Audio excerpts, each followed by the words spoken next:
Saiñkupar nakaslem jong unongsan Hima.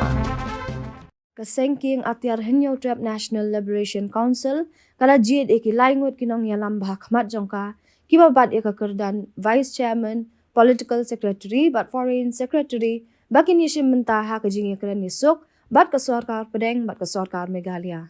Ya kanila pentip do General Secretary and Publicity Secretary Kaseng ubak Saiñkupar nong trau lingbau kerwa syakilat patai kubor hak sengi balang.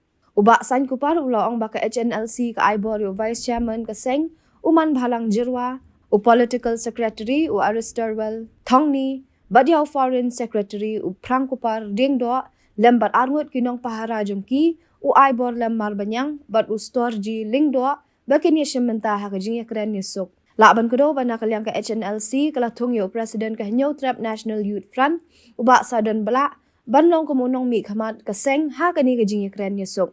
Nakalyang ka sarkar Meghalaya kala thongyo IAS balashong thaj ubak Peter S. Dekar kat ba nakalyang ka tenat korbari ka sarkar Pedeng lami khamat daw AK Mishra ubade IPS balashong thaj. Ubak Saiñkupar ulapan kan mau banadu senam Al-Hajar saw kaladan ka Jingïalaya banwan ra ya ka Jingïakren nisuk henry ka klem orlong satya watla ka seng kongres kaladan ha kabor sensyar ha sarkar Pedeng bat kumjuru hajilla. Shu u General Secretary ke HNLC ulaong bahu senam Al-Hajar khatsal katkum ka jingkar pa jong ulat ka jilla ha katu kapor URS musyahari banwan syakhamat syakami Jingïakren kaseng kalapdiang ka jingterwa henry ulaong bade ka sarkar kongres kabalapan Pulom.